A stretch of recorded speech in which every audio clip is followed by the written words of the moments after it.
Hey, it's Jake Lewis. Thanks for watching MotoAmerica on YouTube. Be sure to like and subscribe. 3 weeks ago at Road America, the closest season since 2018 narrowed the gap once again, with two new faces taking the top step. In a season where everything can change in one turn, the stories left to be written promise more twists ahead. Now, the Pacific Northwest provides the next chapter, the next battle to be fought, and the next podium to achieve. But who's next? We find out right now.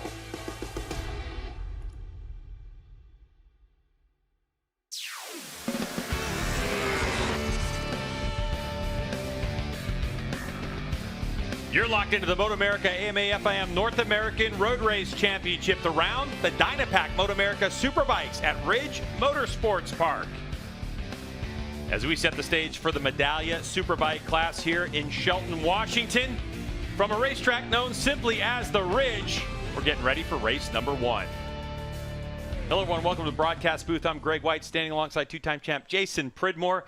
Now Jason, we talked about it in that tease. This championship is tight between two riders, Danilo Petrucci, who's new to the series, and Matthew Skoltz, who's been around a while. It's only 7 points, the difference. Yeah, these guys have been going at each other pretty hard, and we had a little dust-up yesterday, Greg, in our qualifying session leading up to our Saturday morning, and there was some controversy yesterday with what was going on, but these two guys are fighting for the battle for that championship with Gagne not that far behind, so the pressure is definitely intensifying here in MotoAmerica. If you saw any social media, let's talk about the dust-up. Let's take a look at the video that we have about what happened yesterday. Jason, tell us about it. Well, I think as a lot of people know, as people are aware, over the course of these series around the world, people are kind of wanting to get toes and moving around. And apparently Matthew didn't want to tow Petrucci around. Petrucci took offense to that. And when these guys went to do their practice some starts, you see Max Flinders, Matthew Skoltz, neither one of them knew what this was about. Petrucci gives him the bird, lets him know that he's not happy with Skoltz maybe not giving him a tow. And so, yeah, there's some stuff to this as you look at the Suzuki inside the numbers, Greg, and the standings and the points. Yeah, so you can see Petrucci's got those 3 wins and obviously the podiums, and things are extremely tight between the two. But since the dust-up happened, there's been some decisions made, so let's get right down to the grid to Jamie Howe, who's got information on what's going on since yesterday. Jamie, welcome. Thank you, Greg. You know, following 2 sessions of qualifying, Danilo Petrucci had posted a time that earned him that front row second place starting position for the race today. But after that on-track incident, MotoAmerica issued 2 driver points to his license, and they also docked him 3 starting grid positions for the race today. Now, I did talk to Danilo back in the paddock area, and he told me that to him it is a closed book. He no longer wants to discuss it. He's not going to talk about it. He said it is time to go racing. And for him, the race today is about focusing on putting 16 laps together and extending his championship points lead. But one rider who is ready to talk is Matthew Skoltz, and he is with Hannah Lopa.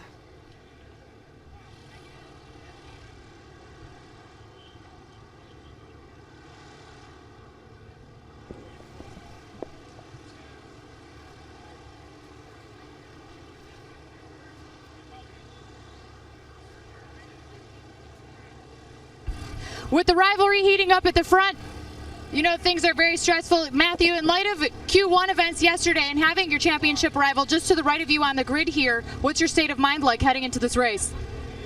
Yeah, qualifying wasn't great for us, and is hoping to have a pretty good race and be battling with the guys up front. And I know that Trig Westby, the owner of the team, wasn't able to make it out. I know he's watching back home. I just want to make the man proud. Thanks, Matt. Best of luck out there. So for Matthew Skoltz, he seems very focused at the task at hand. But Jason, let's take a look at Ridge Motorsports Park here in Shelton, Washington. Almost 2.5 miles, but man, it is unique. Really fun place, and I think it's an awesome addition in the Pacific Northwest for us to be able to come up here. That chicane is going to be key. Getting a good start, getting down there clean and safe is the important part. You see turn 1, 2, 3, heads you back uphill to that ridge, Greg, that they talk about here, all the way into turn 6, that big long left. Then you'll see some different lines as you go over the crest of turn 7 into 8, and then fast turn 9. 4th gear on a Superbike, wide open up over the top of the hill.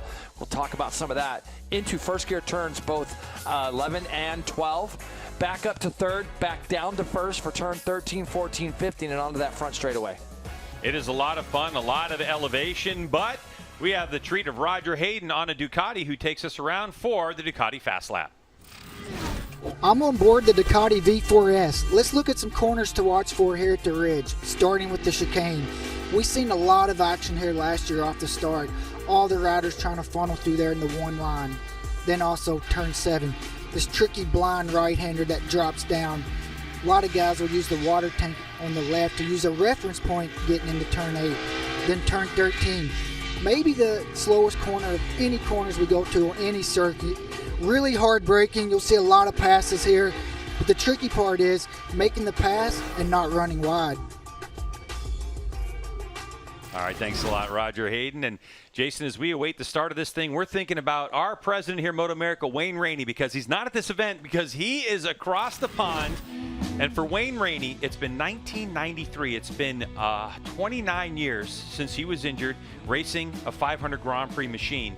He right now has the opportunity to ride his 1992 championship winning bike, his first time on a motorcycle, this bike in 29 years. And look at the company he's in there. He's got Mick Doohan right behind him, Kenny Roberts behind him, and Kevin Schwantz. So, this would have been such a cool event to be at, and just seeing all 4 of these guys getting together and chatting. And for Wayne, I can't imagine the emotions that he must have had going through him. I talked to him after he did a practice run up the hill, and he said it was almost dark, but he got a good run on it. So congratulations to Wayne Rainey. We can't wait to talk to him about that. All right, we're about 4 minutes away from this race start. Medallia Superbike Race 1. Gagne on pole. More when we come back.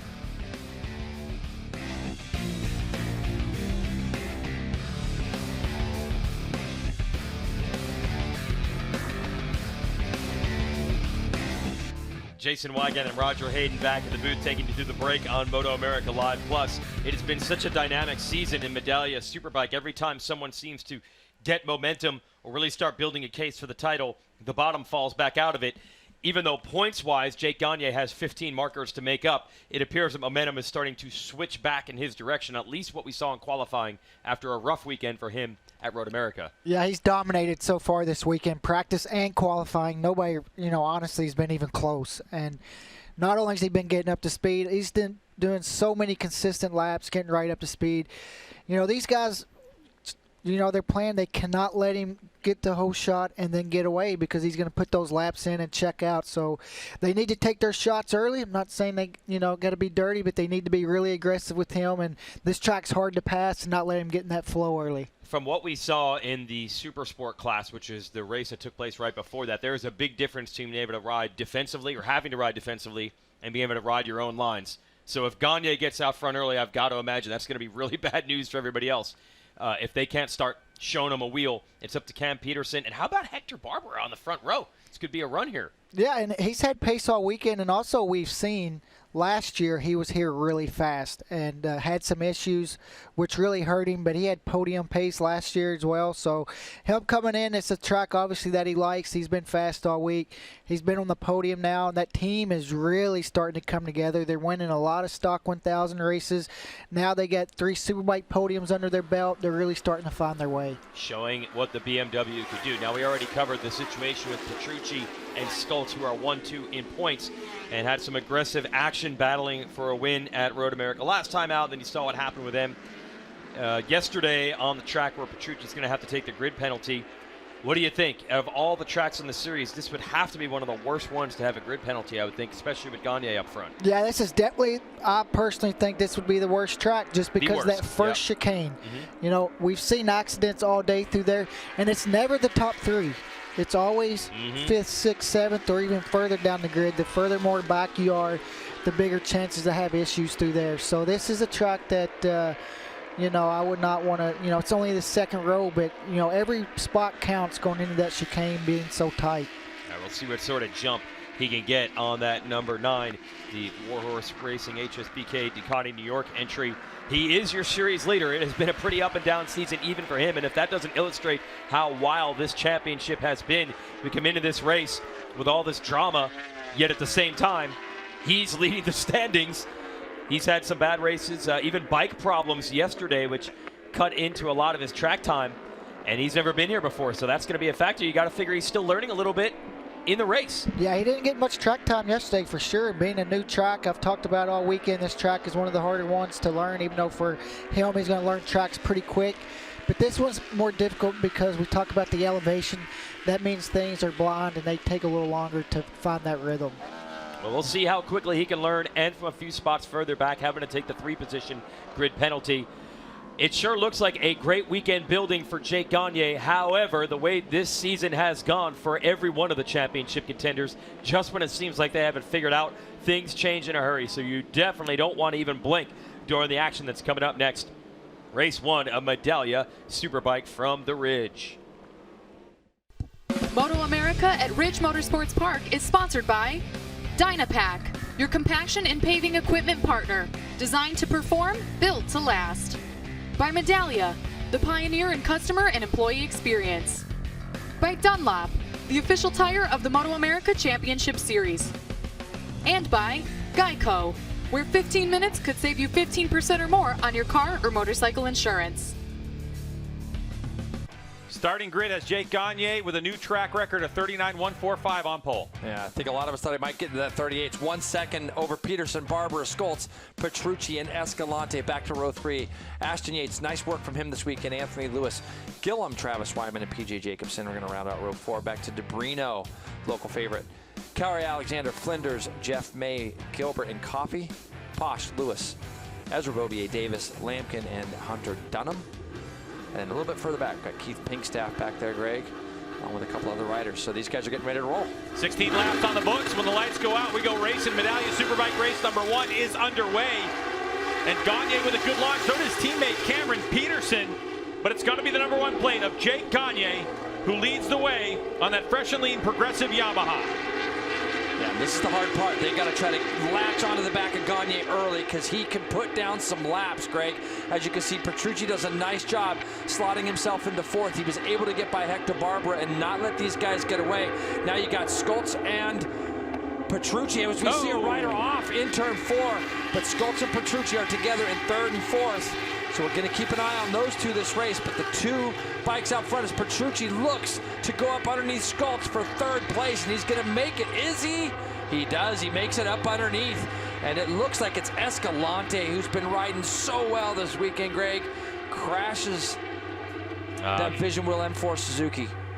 So for the Medallia Superbike rookie, he's out of this one on that Vision Wheel M4 XR GSXR 1000. As for this guy, fresh and lean progressive Yamahas, Jake Gagne, he is something special on this Yamaha R1, Jason, but it seems like he's even more special here at Ridge Motorsports Park.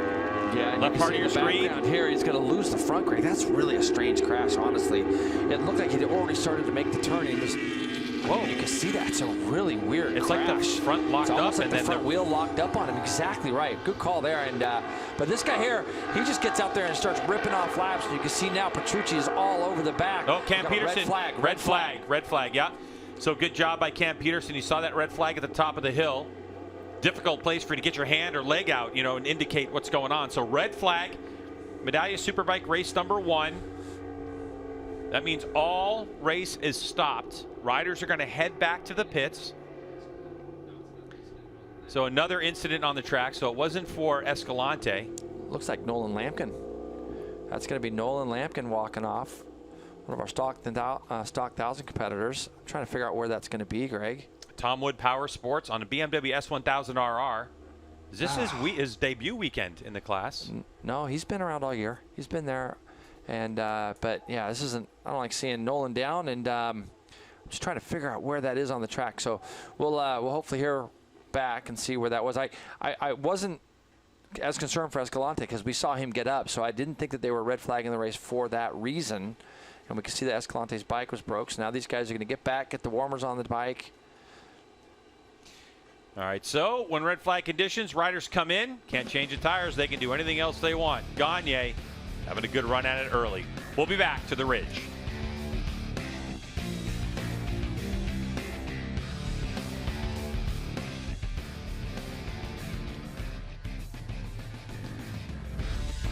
Jason Wygant and Roger Hayden to take you through this break for the restart on MotoAmerica Live Plus. Well, we were all worried about seeing some action or contact in the chicane. Everyone made it through the chicane fine, but we still didn't make it through lap 1. That was, first of all, very odd. You saw it out of the corner of your eye immediately that it was Richie Escalante, Roger, but was almost a full front flip endo there. Yeah, that was really strange. I wish we could get another angle to see it from the beginning, but where he crashed kind of in between those two corners was really a really weird spot, but it was good to see him be up and okay. And everybody made it through that chicane, and now they kind of know what to expect. They kind of get their practice, through there, and I think some of the guys that raced here last year, they know what it's like. They have that experience, and you could see where Danilo, who's never raced here, he was a little bit more cautious in that first left, not to, make a mistake. And I think he'll even be a little bit more aggressive this next start. Here's Escalante working his way back. The way he's looking at the motorcycle, it appeared that there was some sort of mechanical problem that led to that, because he had the hands up just in complete confusion as to why that happened. And then the red flag apparently came out because of Nolan Lampkin, one of the young riders in this field, who went down later on. We can show you the Escalante crash again. At first, it just looks like a normal crash, but no, when you see the airtime he gets here, that's not normal at all. Yeah, I'm not sure what happened. Yeah, when we saw it from the front, it looked like he had just lost the front tire, but there he just launched. I don't know if somehow something could lock up, cause that, and it's too bad. Stepped out maybe, and he tried to save it, but I don't know. If we could see the beginning part of it, I think we're gonna miss it. But he's up and walking, and that's so disappointing because I think personally he's had his best weekend so far. He qualified pretty well toward the best that he's qualified. He's been consistent in the practices and stuff. So disappointing to see him miss the race. Lampkin favoring that left shoulder. Really fun kid to talk to. Does some bike builds on his YouTube channel. Now working his way up into the faster classes after running in Supersport last year. So tough break for him. Hope it's not too bad, but he is going to go under some observation, maybe a shoulder, as Escalante works his way back. Hopefully he's healthy enough and he can at least race tomorrow as we check out Cam Peterson. Petrucci might be new to this track, but he did what he needed to do. He made his way up to third place on the first lap, which is all he can ask for, having a bad grid spot, and had kept himself in contention. So now he's got to go out there and try to replicate that. Yeah, he just has to do the same thing again. He got a really good start, put himself in a good spot. He passed Barbera really early. Then he got by Matthew Skoltz, put a pretty good pass on him in turn 6, and was really right there with the top 3. They hadn't broken away yet. So I'm sure he was probably really disappointed to see that red flag come out, because I don't think he could have asked for a better first half of the lap. Right, because he had to pass his rival here, Matthew Skoltz, who wasn't letting him have it when Danilo was on the inside. No, he's not going to let him have it. They're going to, even if they didn't have issues, he's not going to let him just have the spot. No, because beyond any of the off-track drama, they are 1-2 in points.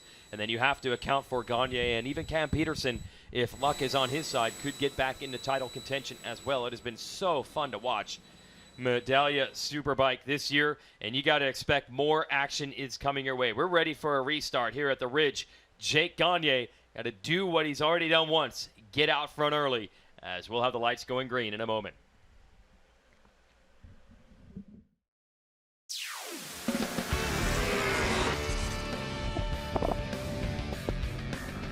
Back at the Ridge Motorsports Park for Medallia Superbike race number 1 under red flag conditions. We had 2 unrelated incidents on the racetrack. Nolan Lampkin was down here in Shelton, Washington.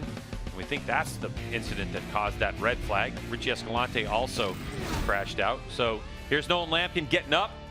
Jason, and you can see that hand in the air. What does that normally tell you? It could be a collarbone. It could be something like that if you feel some clicking around in there and that kind of thing. Nolan's one of the best guys you're going to meet, and it's a shame because he's jumped up to the Stock 1000 Championship this year from riding an R6.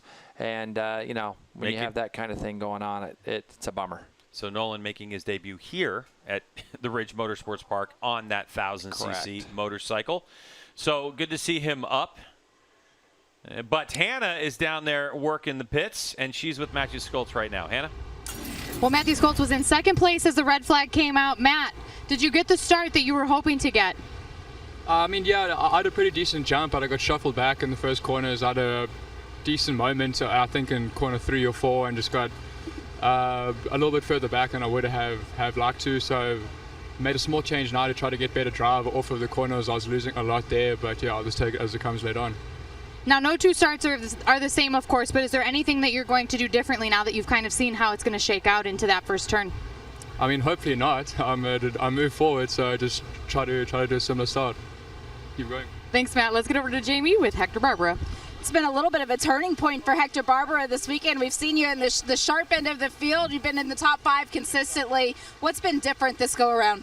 Yeah, we are working. No, the bike when we start the season is very new bike, and we are working about the setup, the electronics, and every race we are more faster.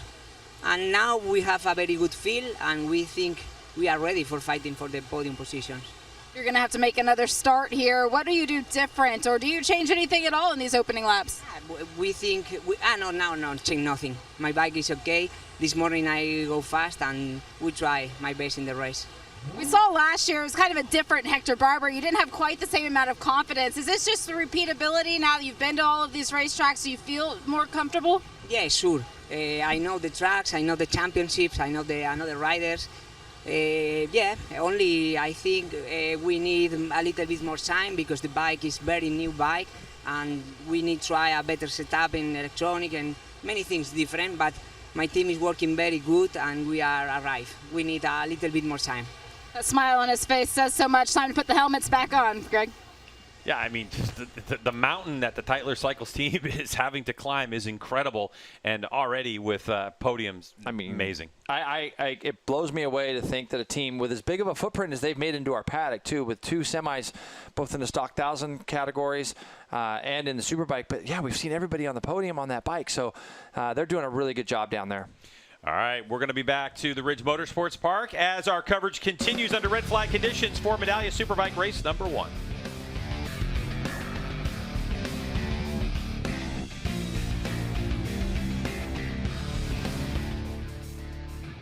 Yeah, we're back as they're clearing some of the debris off the track. I think that's from the Nolan Lampkin crash. It is. Yep. Good reporting there from both Jamie Howe and Hannah Lopa to get the insight to some of the riders. So that's the cool thing. You can't touch the tires, but you can try to improve the motorcycle. So Matthew Skultz, who has admitted this has not been one of his best tracks, making a small change to try to get better drive off the corners. So who knows? He's got another shot to try to hold Petrucci off, because Petrucci made short work of him on the first lap of this first start. We'll see if the number 11, who started ahead of him on the grid, can hold him off this time. Those are the top 2 riders in points. But you know that he wanted to carry that momentum from a race win at Road America, but this is not one of his best tracks, so he's trying to make that happen. Road America was a track that sometimes he kind of struggles at as well, and goes there and gets a race win. So I think for him, he's got the experience. Even though this isn't one of his favorite tracks, I think he's definitely, you know, when the lights go out, he always finds the time and whatever he's missing, and will be toward the front. All right, Michael Hill, you've made your way into our beautifully air-conditioned booth. What's the atmosphere out there? Yeah, the atmosphere, the excitement is real down here. There's a lot of fans that were very much expecting a 16-lap thriller. Looks like we're going to have a 14-lap race as the tyre warmers come out. I don't know. I just feel that was just a bit calm for me on the first lap. I know I've been predicting. I'm not trying to stir the pot, but I just felt that it was just a little bit calm. I think we're going to see something, now that these guys have got a second bite of the cherry, we might see something a little bit different when lights go out this time. Yeah, Petrucci did what he had to do. He made short work of everyone in front of several riders, but more importantly, he had immediately got around Skultz. But who knows? It might not be easy this time. Yeah, I don't think. I think Danilo, as you said, we were talking off camera that you know, I thought it might get a bit spicy, but Danilo made a real clean pass, and maybe what he said before the grid to Jamie was right. His focus is on racing. He wants to close that chapter. He's going to be fixated now on the fresh and lean attack Yamahas, isn't he? He knows he's got to keep them in his sights in terms of the championship. He can't really afford another mistake, Roger. No, not at all. But him, I think, just had himself in such a good spot there early. He had to be so disappointed to see that red flag. But I think with the experience he has, he doesn't want to get caught up in that off-track stuff. And then every time you do an interview, you have to talk about it, and you get asked about it. So I think it's a good idea to close that chapter, and so you don't have to talk about it. But when you get on track, you haven't completely forgot about it. Okay. Another thing is, you know, we've seen Gagne have some amazing breakaways, but by the time they get in that last sector of the track, Petrucci in third and Peterson in second, they were still on his wheel. He had not checked out. No, he hadn't got away yet, but, you know, who knows what happens this time. I think, you know, maybe he was trying to play it smart early in the race and just kind of feel it out. He has to feel pretty confident that he can get away, but, you know, these guys are all really good riders, and they can step up anytime and be there. It's what we've been waiting for. This class has been dominated by one man the last couple of years, but it's not the case this time, Michael. You know, there's any one of 4 or 5 guys that can week in, week out fight for the podium. Question for both of you, whoever wants to answer. Danilo Petrucci has historically not been the best of starters. He got a decent start there. Is there a chance that he could actually get an even better start and leapfrog and maybe get a whole shot from the second row? Is that possible? I don't think so. I think Gagne is a really good starter, and with that tight run to the start, I think it'll be hard. All right, we're going to reset it here as the riders are headed back to the grid. Another start in Medallia Superbike coming your way on MotoAmerica Live Plus. Do not go anywhere. This is going to be exciting.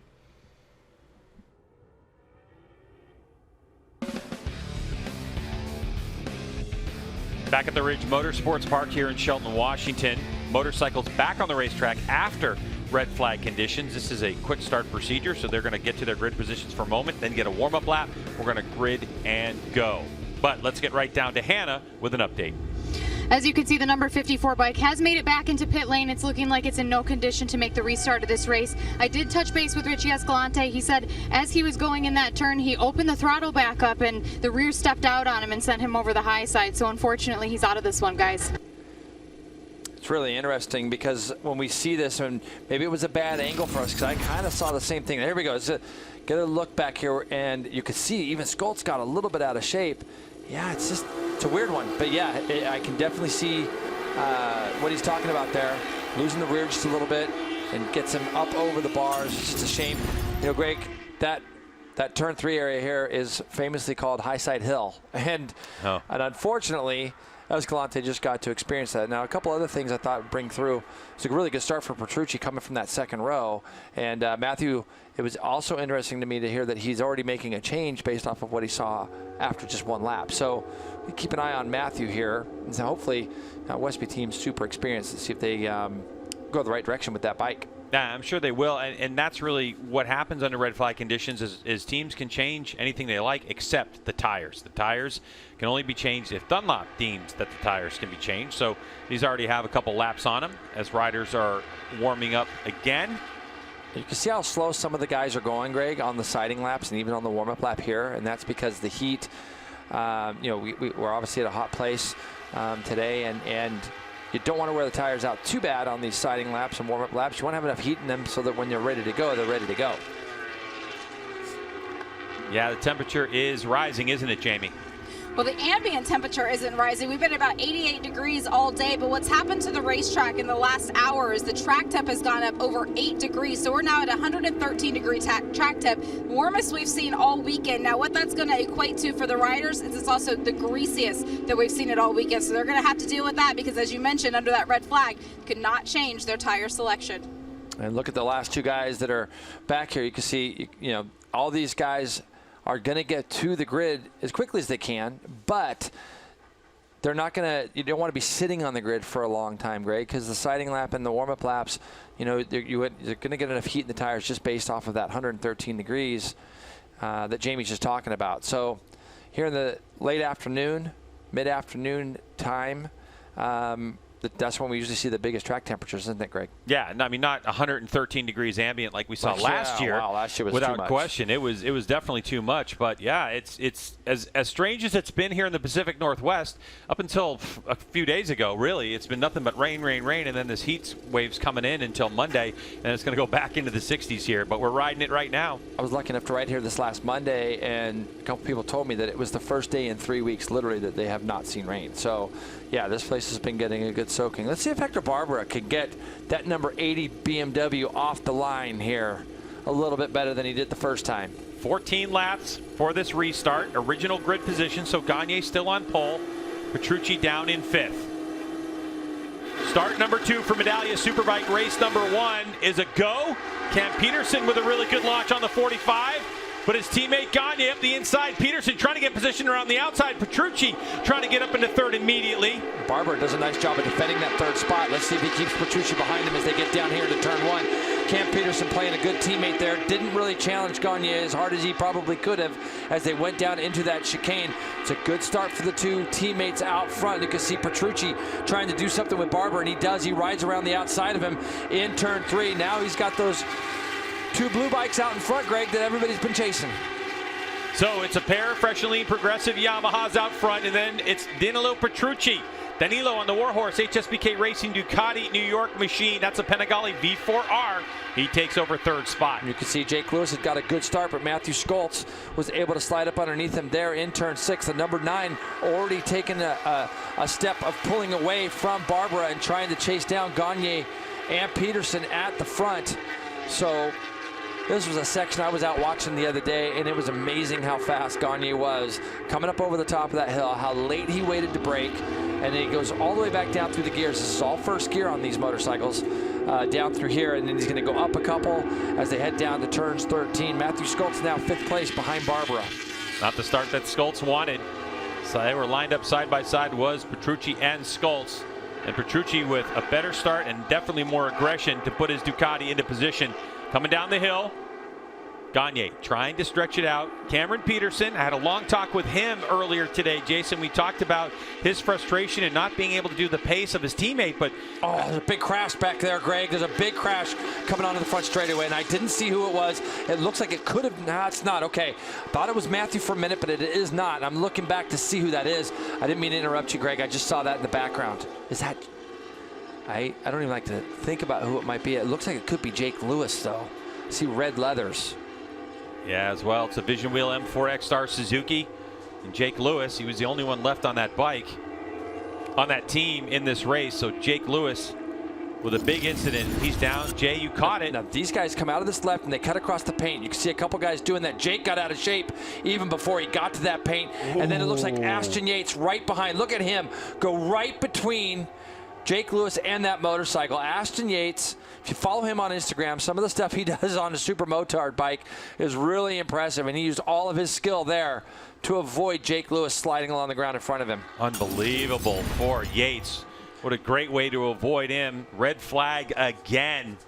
So for the Aftercare Hayes Scheibe Racing BMW rider, Ashton Yates, he gets the Rider of the Day award. But Jason, the thing is with Jake Lewis, did you see how hard his arm hit the curbing? Because the curbing here is not smooth. It has a lip on it. And man, he hit so hard. And initially, it looked like a relatively easy crash as the bike started to go down, but the impact was brutal. And this isn't something we see him do very often. I mean, this guy doesn't crash very often, Greg. So let's just hope. It's a, man, what a rough start. You're going to see in the background here, the bike's already gone, and he slams across the ground, and I'm just looking to see Ashton may have caught Lewis's foot, but that could have been so much worse for Jake Lewis. And yeah, Ashton rides off out in the grass. Now watch this bike snap around, Greg, in the red leathers there. He's going to just come out of there. It just snaps around on him and puts it, like you say, on Greg. The hip and elbow. It puts him down. Looks like easy, didn't it? And then you're exactly right. When he hit that curbing, it definitely jolted his hip. Just happy to see Jake Lewis up and walking. Man, rough start for the Vision 4 guys. M4, Vision Wheel M4 guys. Well, so the Vision Wheel M4X Star Suzuki team, if they can't get that bike going during this red flag condition, they're not going to have a starter in this race. So hopefully they can get Lewis's bike back to the grid and get working on it immediately. We'll be back with more information about what's going on from the Ridge in a moment.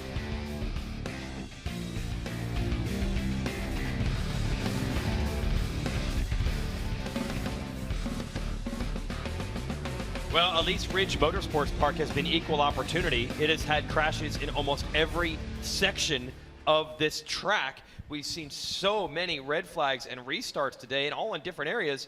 You ever seen a guy crash in the manner that Jake Lewis just did, Raj? No, I haven't really seen a crash on the exit coming out of that corner, but I mean, definitely you're trying to get these big bikes hooked up through there, and we talked about how track temperature is a lot higher than we're used to, so I'm sure grip is down a little bit and probably not really used to that. And then also, you know, a lot of this has to do with all the classes are so competitive now. There's so many good guys racing.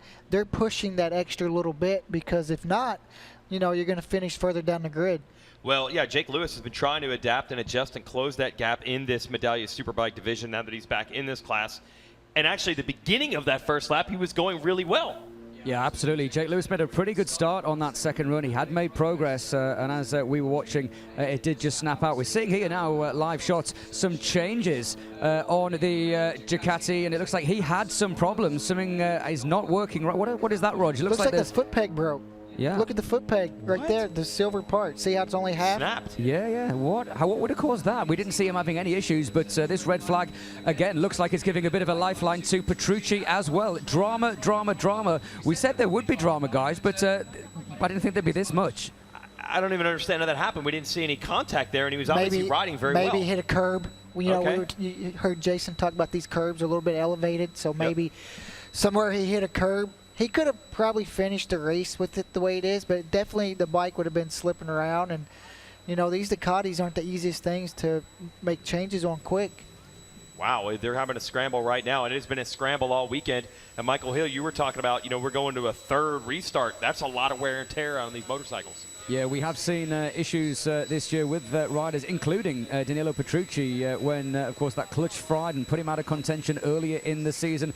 We don't see any change to the clutch. It is still warm here, and I don't know. I just get the feeling that the drama's not done yet. I wonder where that idea would come from. It has been nothing but all weekend, including what would be now a third restart in Medallia Superbike. The one thing that hasn't changed is that each time Jake Gagne was able to get out front, it's hard to really get a measure because we're only getting about 80% of a lap in before we have an issue. But he had, again, not exactly yarded the field. He had added a few bike lengths. And we're down to just an 8-lap race because of all the time we have lost. That's a pretty big change. Sprint race. Mm-hmm. So we'll see how that affects things as well. Anything you do at a bike, you can't touch tires. Anything you do at a bike to try to adapt for 8 laps? No, I don't think really anything changes. It's just you got to, you know, it's going to fly by those 8 laps. You cannot get shuffled back. You're not going to have the time to make up much time. Well, Michael Hill, pressures on Petrucci, who's done a great job from the second row on a grid twice. He's got to do it this time. Yeah, I mean, so far it's been perfect starts for Danilo Petrucci. If he does it again, it will be pretty good. Also, the Vision Wheel M4 Star Suzuki guys, they are going to be up against it. We just saw the A5 machine of Jake Lewis being wheeled through the picture. Will they get back out there? Get a grandstand seat. We need to watch this one. It's going to be great. Unbelievable. Anything that can happen has happened, and we haven't technically even had a single recorded lap with 2 red flag restarts and a whole bunch of drama throughout this weekend. Things change in a hurry in Medallia Superbike in 2022. Stay with us. MotoAmerica at Ridge Motorsports Park is sponsored by Dynapack, your compaction and paving equipment partner. Designed to perform, built to last. By Medallia, the pioneer in customer and employee experience. By Dunlop, the official tire of the MotoAmerica Championship Series. And by Geico, where 15 minutes could save you 15% or more on your car or motorcycle insurance. Our second red flag in Medallia Superbike race number 1 from Ridge Motorsports Park here in Shelton, Washington. We're going to get right down to Hannah, who has Richie Escalante. And Greg, after the first red flag, we thought Richie Escalante was out of this one. The team was scrambling to get this bike back together in time. Unfortunately, during red flag conditions, you're not able to change the rear tire. There was something wrong with the rear wheel, so the team did have to replace that rear wheel, meaning there is a new tire on the rear there. Richie will be able to restart from this red flag. Unfortunately, because of the tire change, it means from the back of the grid. Now, Richie, despite your starting position, are you happy to have another opportunity to get back out there and try again? Yeah, sure. To be honest, I'm very sad today. I feel great before the race. Have a big moment in the rear. I can control the bike. That's the first high side on the Superbike, so I'm okay. Big thanks to the entire Vision William for Extra Suzuki for push hard to repair the bike. And yeah, I'm ready to start last and try to make the more possible points. So thanks. Thanks, Richie. Guys. First high side on a Superbike, and yeah, it's definitely got to be playing in his mind. And starting on the back of the grid, though, it's really more important about getting laps. Now, Jason, while we were in break, we noticed that there was something going on with Petrucci's motorcycle on the left side of the bike. Jamie, what do you know about that situation? Well, Petrucci is now standing by as the team is still executing the repair work on the bike. Reason being, what we did not see with our cameras is actually when we were under racing, he tipped over and actually broke the foot peg off of that bike, so the crew has been thrashing to get it rebuilt and ready to go. He was just on it to make sure everything's in the same position, but he did have a slight tip over that caused some damage to this number 9. Yeah, so that must have happened really late while we were focused on watching those crashes in red flag conditions, but you can see that foot peg broke off, ground down, turned over. Makes me wonder if, there's no grass or anything, so it makes me wonder if he did that into the chicane on the lap that Lewis lost it coming out of that last corner, Greg, because you can see there was virtually no grass, there was nothing there, and if the bike tips over and turn into that chicane, it's all pavement. So that's kind of what I'm thinking probably happened there. So great work by the Warhorse team to get him going again, put under the gun. You can see another team with a lot of experience in putting bikes back together from their endurance days. This Vision Wheel M4 Suzuki team. They're going to get Escalante back out. I'm sure they're not going to get Jake back out. Track now is back open. As you can see, the riders heading out of pit lane. They're going to come back around, Greg. They're going to do the same thing, quick start procedure, which means each one of these riders will have a designated person from their team out on the grid waiting for them to come back around. And Greg, it's hard because you're continuously trying to plan your races, plan your strategies. There's another time when clutches come into play. 100%. We're going to have our third start rather. So there's Richie just checking everything. As a rider, you're always getting back on that horse and you're thinking, okay, make sure I didn't do anything else different or bad to this bike. Don't forget, if the bars are a little bit tweaked, he wants them a little bit closer. So we'll see if he's able to get out there, but it'll be the entry for the Vision Wheel M4 X-Star Suzuki team. What are you seeing, Jay? Yeah, at this point, though, Greg, it's like if he misses the sighting lap, he's going to be going out last anyway. So yeah, it doesn't matter. That's right. You're right. Gives them more time to work on the bike. Good point. And he's still going to get a lap on that rear tire that's brand new. He's still going to get a lap on that. So even if he misses the sighting lap, it's not that big a deal. And you can see they're back here working on the Jake Lewis. These poor guys all of a sudden put to work pretty quickly here by both riders, unfortunately falling over. Now, Jake's bike doesn't look quite as bad. Of course, we can't see the right side of it where they're working, but we'll be able to hopefully see at least Escalante get back out there as these guys are working to replace clip-ons and so on. As you mentioned, the team is hard at work working on this bike. I don't see Jake Lewis here. He did walk away. I don't want to speculate, but he was holding his arm or his wrist on the left-hand side perhaps.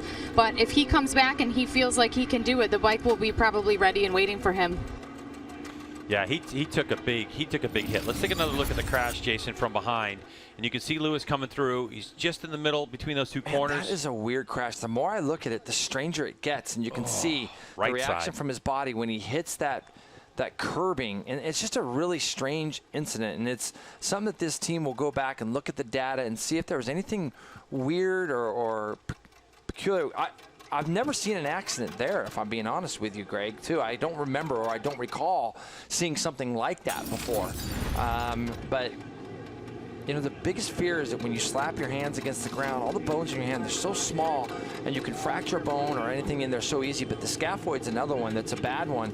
So, like you say, you saw him slap his right hand and right side down on the ground, and that's what he was holding. Let's just hope that that's going to be okay. So the team right now trying to bleed the rear brake and make sure that he's got rear brake. So Escalante back out onto the course. He's going to start from pit lane. Like you were saying, Jay, kind of doesn't really matter. No, they're not going to let him out right here because the grid is already going to have come around and be set. So they're going to stop him. And then just to his left, our right there, you can see the grid. Those guys have already done their warm-up lap or their sighting lap. Now they're going to get the warm-up. And you're going to see them release Escalante once the last rider goes through. So the good news for Richie is he's going to get a lap on that bike just to make sure that everything is intact and everything's going to be safe and okay. And then he's going to start from the back of the grid. He'll probably make some points. You can see Richie Escalante coming out on the left-hand side of your screen just there. So a crazy race day so far here at Ridge Motorsports Park for Medallia Superbike race number 1. We've had 2 red flags so far. 16 laps were scheduled in this race originally. After restart number 1, it went down to 14, and now it looks like we're going to have an 8-lap restart. That's going to be crazy. Of course, a lot to consider. The amount of heat cycles that have gone into these tires, hot and cold. I mean, Jay, it's a warm day, but I'm sure that plays into it as well. So a shortened race. It's original grid positions. Gagne, Cam Peterson, Hector Barbera, Matthew Skoltz, Danilo Petrucci, Rich Escalante, if he's able to take it. What a break for Petrucci, though. Huge break for Petrucci. Unbelievable break for Petrucci in the sense of the championship and the points that he had the potential of losing. So not only did he tip over, but that team did an incredible job just getting the bike back together. Greg, when you crash in those little slow first gear turns, we've got about got about 4 of them here at this track, and those are the ones that you hope that you tip off in. There's turn 11 and this is turn 12 here. Both these are first gear corners, and generally the bike generally won't flip too much, and you can see these guys all want to come back to the grid at the same time. Nobody wants to be sitting out on the grid waiting. You can even see Corey Alexander there towards the back end of these guys. He's up on row, I believe, 4 or 5. This is where we are in this championship as Petrucci leads by 7 points over Skoltz. Gagne 25 back as he has had an interesting start to the season. He tries to defend his number 1 plate. And then his teammate Cameron Peterson, Hector Barber, Jake Lewis, PJ Jacobson. So it's tight up top. It certainly is, and we know that Gagne is on the march. And it's all about these riders trying to minimize the damage if Gagne gets another good start, because he certainly has the pace to control what's happening from the front of this field. Does the number 1 plate Gagne. But the way things have happened so far, this is MotoAmerica Medallia Superbike racing. Anything can happen. So we've seen Petrucci, as we heard, hit the deck already, and at least 4 other riders have crashed so far. Yeah. In these 2 red flag Escalante, conditions. Lewis, and Nolan, huh? Yeah. Yeah, let Nolan Lampkin. All right, so here we go. Race number 1. Third start of this race. 2 red flags. 8 laps to go as riders form up on the grid. You'll see those red lights. Once they go on, revs will go up. And when they're off, we're ready to roll. Green flag flies. That means we're ready to go racing. Third start on the clutch for the Yamaha guys. Can Gagne get another launch and lead us into turn number 1? Revs are up. And away we go. And a good start from Hector Barbera on the Titler's bike. Up the inside goes Skoltz. He's looking for some room. So Skoltz with a much better run at it in restart number 2. Start number 3, I guess is how you'd say it. So Skoltz, a better run at it. Petrucci looks a little bit more tentative. He's 5th. Yeah, you can see he got hung up there behind Hector Barbera in the race prior to this, or the start prior to this. He rode around the outside of Hector Barbera there. This time, he wasn't able to quite make that same move. So right now, Petrucci, who had a great start the last time and got himself up to 3rd early, is 5th now. Looks like he's going to slide up underneath in the background of our shot there. You saw him slide himself into 4th as Gagne and Peterson head down this chute, Greg. Turn 7, very technical down this little area here into a hard braking turn 8. These guys go up a gear to 3rd, back to 2nd for this corner here. Petrucci closes that gap now up to Matthew Skoltz.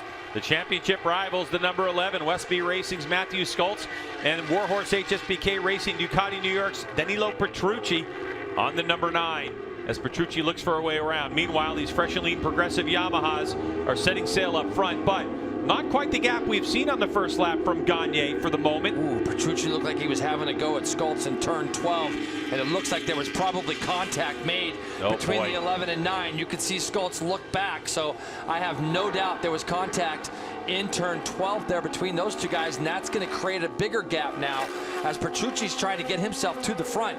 He wants to get past Skoltz and try to make a run at those 2 boys taking off it, and you can see them kind of disappearing. It's where Matthew Skoltz needs to keep his eyes forward and not worry about what Petrucci's doing, but it's definitely hard with the dust-ups that they have had this season. And the words that have been said in press conferences online, Matthew Skoltz, number 11, getting after it. Petrucci trying to find a way around.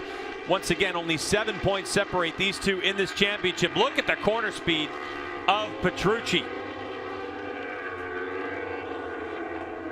Still in 4th place. Out front is Jake Gagne. Cameron Peterson go with him. So a 43.293. Man, I love how Petrucci's bike comes through and out of turn 4, Greg. There Super confident. He gets up underneath Skoltz. Is he going to run a little bit wide? Nope, he's going to keep that number 9 tucked tight down all the way through turn 6. Going to fire it out of there, and I think he'll start to get away from the 11 bike and see if he can make any inroads. Like a little bit different lines between those 2 guys even there as they come down that hill. And just looking back, look at Hector Barbera in 5th place there. It looked like Ashton Yates was 6th, Greg. Ashton Yates doing a really nice job. He had tried to go up underneath Barbera in this little particular part of the track last time through. Just behind him, you see PJ Jacobson's done a nice job coming from a little bit further back on the grid also to get that Titler's BMW up to 7th with Andy DeBrino, local favorite here, just behind him in 8th. DeBrino, of course, on a stock 1000 spec machine compared to these super bikes. There's Yates on the number 22. And for Ashton Yates, the Aftercare Hayes Scheibe Racing BMW S1000RR. This is his first full season on what we consider a full-blown Superbike. A lot more modifications allowed in Superbike than stock 1000. DeBrino on his spec machine back there. So Andy DeBrino having a good run at it, keeping these Superbikes in sight. DeBrino on that JLC Concrete Kawasaki ZX-10R. Gagne of 40.3 right off the bat, Greg. First flying lap, 40.3 for Gagne. Yesterday morning in our very first session of the weekend, this guy was running consistent low 40s, and he went 39.7 in the first session. 39.5 was previously our lap record, which we saw him breaking in qualifying. So 40.3, 40.5, and 40.9 for our top three.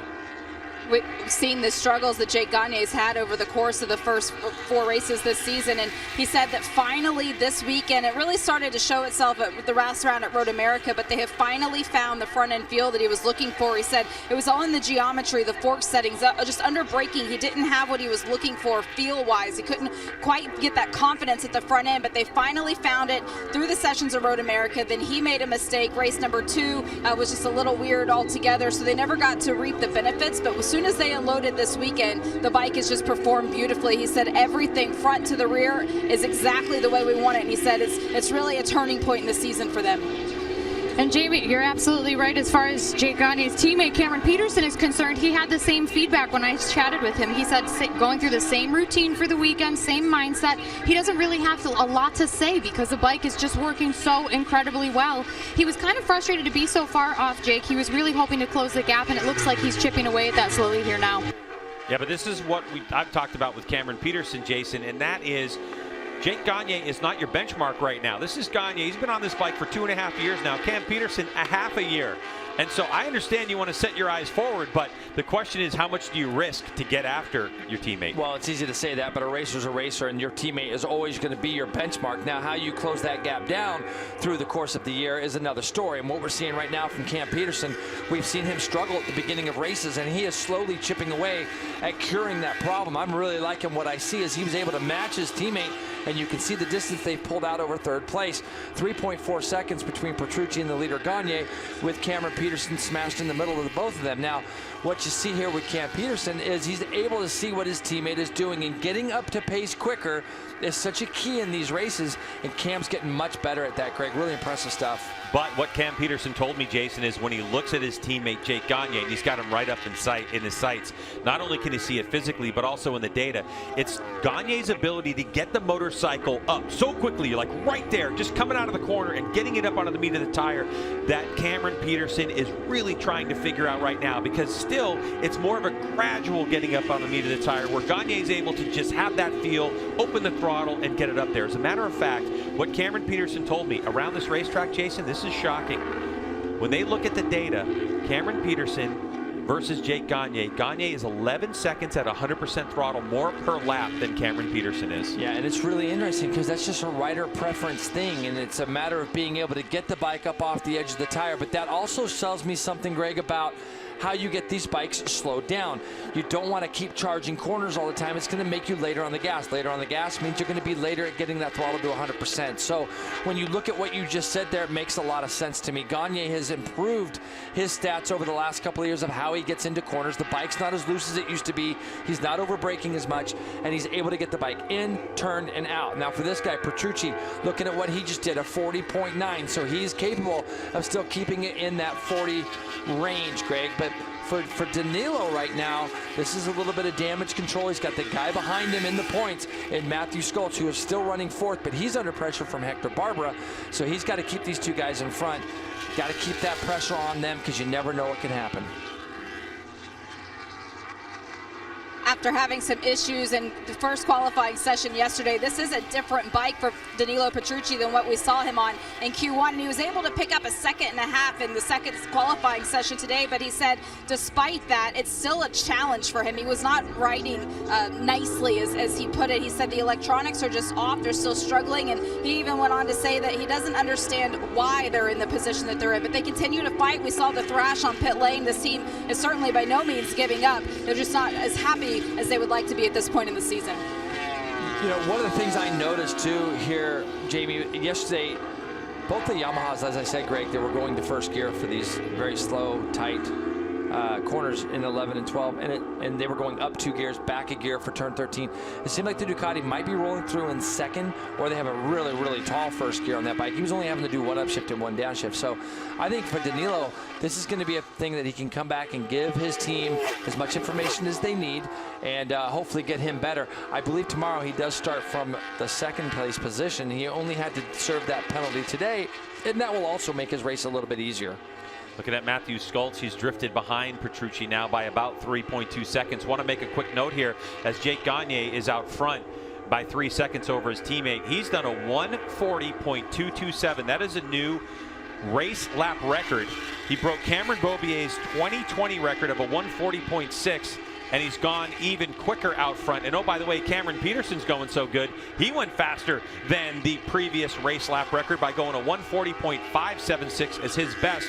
For Matthew Schultz, we looked at him, a 1:41.7. So not able to keep the pace of his Yamaha compatriots as he is about 1.2 behind. But out front, Jake Gagne on another ripper of a lap. So a 32.902 in the first sector as we have 4 sectors. So for Jake Gagne, he's continuing to put the pressure on and the pace, but a 1:40.227 new track record. So he gets the outright lap record in qualifying at a 1:39.1. And now he owns the race lap record here at Ridge Motorsports Park in the Medallia Superbike. And he just pounds out these laps, man. I mean, he's able to just get into a rhythm, pound out the laps. I was really impressed, like I said yesterday, because the very first session out, he was already doing race runs. And when you see a rider doing race runs already, as you see Mike Canfield there holding up Jake Gagne's pit board, the thing is, Greg, is that when you're that comfortable, when you can go out and run sort of 10, 12, 14 laps in the very first practice of the weekend, you've got a bike that's working very, very well underneath you now. They come out of that chicane, Greg. They go all the way up to 4th, and as quickly as they're in 4th, they go back to 3rd and then back to 2nd for this section here. So they're very active. This is all going to be all through here is second gear for Jake. Now he's going to go up 2 gears as they head down to, you can hear the thing in the limiter there on the edge of the tire. He's going to go up 2 gears, back 2 gears. This is all going to be second gear now so that bike can get slowed down in the middle of the corner. He's going to get him out of here. He's going to go up a gear to 3rd. A lot of riders are using 2nd and keeping it in 2nd here. These guys go up to 3rd and then back to 2nd here for turn 8. You can see the bike G out at the bottom of that. Very unique area of the racetrack here at the Ridge. A lot of ups and downs. Cam Peterson right now, he's still got 2.1 seconds over Danilo Petrucci. He's still circulating, Greg, in the minute 40 mark, 40.8. The last lap through, Gagne went 40.1, so he was 7/10 quicker than his teammate. But Cam Peterson at the moment, as these guys will be coming across for the white flag this next time through, as we have another rider down. I'm trying to think, is that Travis? No, that's PJ Jacobson on the Tytler Cycle BMW. So PJ Jacobson down in this race. So 1:40.140, another track record broken by Jake Gagne as he continues to put the pressure on as we're going to head to the white flag for Gagne. Gagne trying to make up for all the points he lost in the first 3 races of the season. He only scored 16 points of an available 75. So the white flag flies and yellow flag out where PJ Jacobson was down. So cautiously through the chicane section of Ridge Motorsports Park, a section that was put in specifically for MotoAmerica, as now Gagne will head off to what we know is turn number 1. And Jason, what's interesting about Jake Gagne, when I was talking to John Cornwell, his crew chief, and I asked him about setting track records, and I said, does it matter to Jake Gagne that he does? And what John told me was, you know what he cares about? That he's showing results from the amount of work that we are all putting in as a team for the Fresh and Lean Progressive Yamaha Racing. So when he looks at those times and he does break a record, he puts a smile on his face knowing that we're doing the right thing. But in terms of caring about the actual record, it's not a concern for this rider. He's a team player. All he wants to do is showcase what his team, and you see that bike stand up the way he just did there. To your point earlier in the show, Greg, he gets that bike upright and he goes over the top of this in 4th gear flat out, and the front of the bike gets really light. He was talking to me yesterday. He's like, Jay, it's so sketchy over there, like I feel like I'm going to lose the front. And but he just hammers the laps out and does it lap after lap. And you know, Greg, when you think about the red flags and things we had here earlier, it's going to be a nice little 8-lap payday for Jake Gagne if he can come home 3 more corners. So for Jake Gagne, who started this race 25 points behind in the championship, to Danilo Petrucci, as Danilo is in third spot on this final lap. If he can bring it home, another podium for the Ducati rider. But for this guy, Gagne, he's trying to start it all over again. Another run, and it starts off with a win in race number 1 in Medallia Superbike for Jake Gagne. His teammate Cameron Peterson brings it home in second place, and Petrucci will get third, the final spot on the podium after falling off the bike earlier, and Matthew Schultz will come in fourth. So Schultz loses 3 points in the championship. And how about this? Vision Wheel M4X Star Suzuki battling with Teitlers. Cycles by Travis Wyman. What a nice work from Escalante. Good job by Richie Escalante. Top 10 finish for him behind Andy DeBrino. As we saw a battle of Stock 1000 riders for 7th, 8th, and 9th. Ashton Yates in 6th. What a result for Ashton Yates. Ends up 6th, going 42-2, Greg. He was only 4.2 behind Hector Barbara. Corey Alexander's going to end 7th with Gillum, DeBrino, and Escalante, as you say. Here's the race pace, Greg, 40.1 on lap 6. Not used to seeing so few laps, but that was because of the red flags that we had. See Hayden Gillum coming up, giving Gagne a little congrats. Hayden Gillum, who ended up 8th here today in this race. Well, it doesn't matter if it's 16 laps, 14 laps, or 8. If you let this native of California, now living in Colorado, Jake Gagne, as he goons it out a little bit. There's Gagne with a little goon riding for you, enjoying his cool down lap. We're going to head off to break. When we come back, more coverage from Medallia Superbike race number 1 from Shelton, Washington.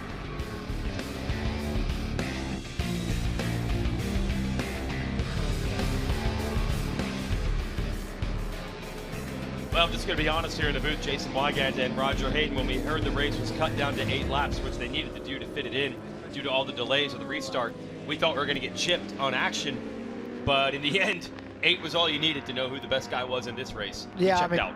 Luckily it was just 8 laps. Yeah. But I mean, just, you know, Jake's just been doing what he's done all weekend. I mean, this morning in that second qualifier, his second lap was a low 40, and I think that's how he can do that in the races, is because he does it in practice and qualifying, and then when the race starts, you don't have to try to flip that switch. Whenever you can do that in practice and qualifying, then you can do it in the race. And but what about Cam Peterson? Cam Peterson was also under the previous race lap record as well, and rode a great race. And there is Peterson, and he's doing his job, trying to score as many points as he can, but also ends up, and he takes congrats from his dad, who's actually a crew chief over for the Vision Wheel M4 X-Star Suzuki team, Robbie Peterson. But he's keeping his title hopes alive. Took a few away from Petrucci, but more importantly, perhaps helped his teammate Gagne by getting between Gagne and Petrucci, your series leader. For Petrucci, having an 8-lap race and a 3-position grid penalty that he took after an incident yesterday, that was not ideal. But he only has to serve it in 1 race. Tomorrow, he'll get his grid spot back. And for him, he didn't get a good start. So, like he did the previous couple starts, yeah. I think maybe he has the pace to run with Cam Peterson. With the race being so short, he would really have to push hard to try to make that gap up and toss it down the road, and he got too much experience for that. And so tomorrow he'll be on that front row, and we'll see what he can do. At least able to score podium points after all the adversity he had been through, your series leader Danilo Petrucci. But it is an all Yamaha show, going 1-2 on the fresh and lean progressive attack performance machines, and Gagne headed toward the podium area to soak it on in.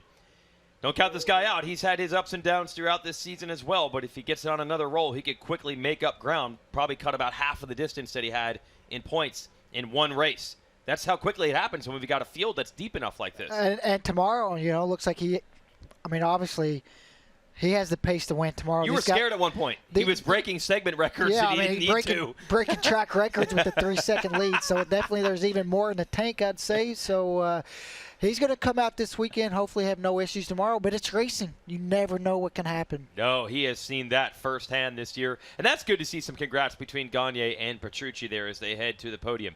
Well, we'll get the download of info from all 3 of our top riders in Medallia Superbike in just a moment, as we're halfway through our weekend for them. They'll all be back for a rematch tomorrow afternoon. Let's send it back over to Greg and Jason. We got a race in the books. Race number 1, Medallia Superbike. from Ridge Motorsports Park here in Shelton, Washington. After 2 red flags and 3 race starts, it was Jake Gagne who took it home to victory. Margin 3.935 seconds, Jason. Yeah, I mean, and you look at how quick that race was. If we were going to go over 15 laps, it might be a little bit bigger, but Jake's done a really good job this year of watching his pit boards. You can see Skoltz, Barber, Yates, Corey Alexander, Hayden Gilliam, and Andy DeBrino round out those top 9 with Richie Escalante 10th. But yeah, tomorrow when we run a full race distance in that heat, it'll be interesting to see what happens. Well, it's his 4th of the year and 21st in the Medallia Superbike. Jake Gagne is with Hannah. That's right, Greg. Back on the top step of the Medallia Superbike box for Jake Gagne. At the midway point of the season here, what does this mean for you in the terms of the championship? I'm not thinking about the championship, man. We're just trying to get this Yamaha and get some race wins. Yeah, rough start to the year, rough go at it in Road America, so it feels good. This bike came off the truck here awesome, so hats off to this team, man. We're always working hard, and I feel like we finally got a motorcycle that's really, really comfortable. And so hats off to Fresh and Lean, Progressive, Yamaha Financial Services, Yamalube, Rye Helmets, Alpine Stars. Again, everyone watching at home, everyone out here and in this beautiful state. This track's awesome. I think we're all having fun here. So, yeah, crazy couple starts there, but hopefully we get a full 18 tomorrow. And, yeah, hats off to these guys on the podium as well. The comfort showed for Jake Gagne, Jamie. And for Cameron Peterson, it's his 5th podium of the season and able to find some pace there once we got going. How did that impact the result that we saw today and you were able to stay up with Jake Gagne?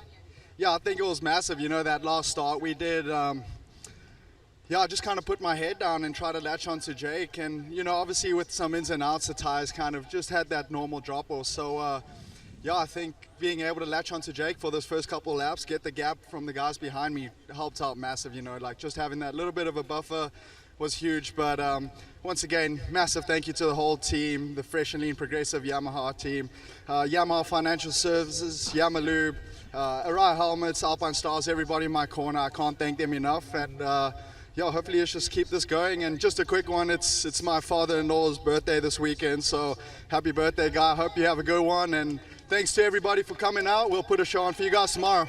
Congratulations, our 2nd place finisher, Cameron Peterson. Hannah? And Jamie, a consistent podium finisher this season in MotoAmerica, Danilo Petrucci takes 3rd place today, giving him the advantage over his championship rival, Matthew Skoltz. Danilo, take us through that race. Was a really tough week until this moment because we broke the bike at the end of FP1, then a few laps in FP2. Also this morning, very few laps. And then I've been quite lucky because in the second race at the end of the first lap I crashed. Fortunately I was able to hold the bike and recover.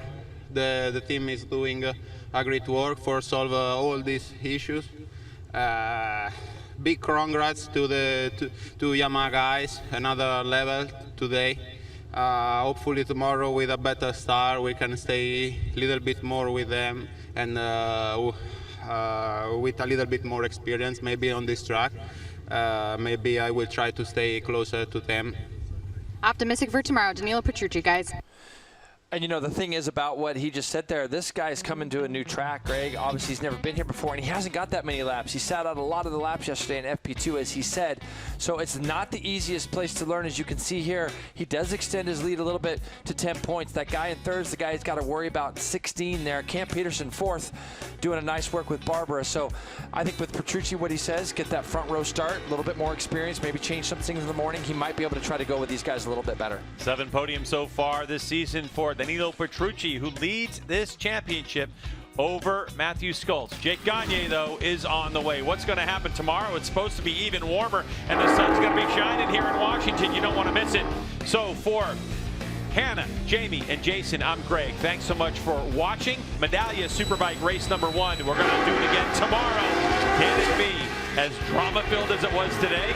We certainly hope to see you then.